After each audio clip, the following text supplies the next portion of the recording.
Prochain. La laïcité, c'est vraiment une valeur héritée de la Révolution française, mais elle a mis du temps à prendre corps. C'est Jules Ferry, pendant la Troisième République, qui rendra l'école laïque obligatoire avant une autre étape déterminante, la loi de 1905 sur la séparation de l'Église et de l'État, retour sur ces décennies qui ont fondé un principe français. C'est la séquence archive du Trésor, elle est signée Nicolas Lemarinier.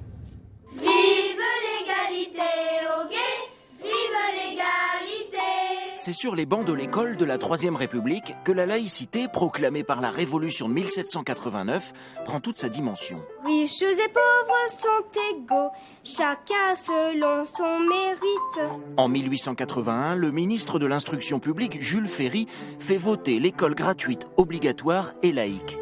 On décroche les crucifix, les religieux sont expulsés des établissements scolaires. Ils verront d'un mauvais œil et pendant longtemps les instituteurs laïques. Pour eux, c'était l'école sans Dieu et sans morale. Sans Dieu, bien sûr, parce qu'il n'y avait plus les Christ dans l'école, il n'y avait plus la prière, il n'y avait plus tout ça.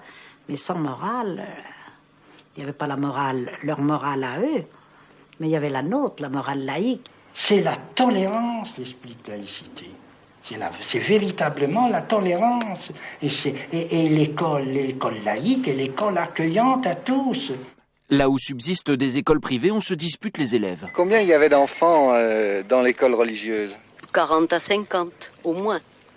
40 à 50 au moins. Oui, parce qu'il y avait un internat. Et dans l'école laïque ? Eh bien, il y en avait 6, 8. C'était pas beaucoup. Ah non. Après Jules Ferry, Émile Combes est l'artisan de la loi de séparation de l'Église et de l'État en 1905. On le traite alors de bouffeur de curé. La droite dénonce en M. Combes l'incarnation du diable. Pourtant, il s'agit d'une loi d'apaisement sur le principe du chacun chez soi. La République ne reconnaît, ni ne salarie, ni ne subventionne aucun de ses cultes. La liberté de conscience est garantie. Les édifices religieux qui appartiennent à l'État sont mis à disposition des cultes. Mais Don Camillo et Pépone, ça n'est pas qu'au cinéma. Au début des années 2000, à Stein, le curé et le maire communiste s'opposent sur la rénovation de l'église.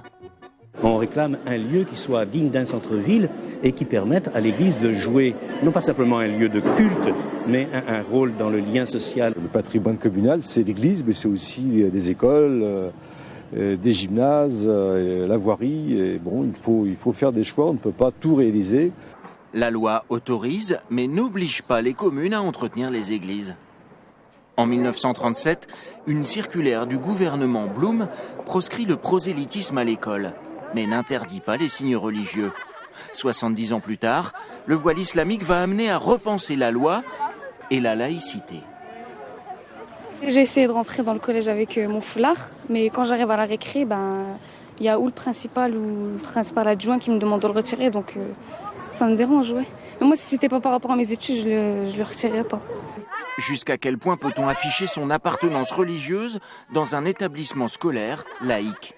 Mettre un foulard plus court que le vrai foulard, tout ça, ce sont des compromis qui finalement instaurent des situations très, très ambiguës, très confuses. Et moi, je suis plutôt partisan d'une situation claire.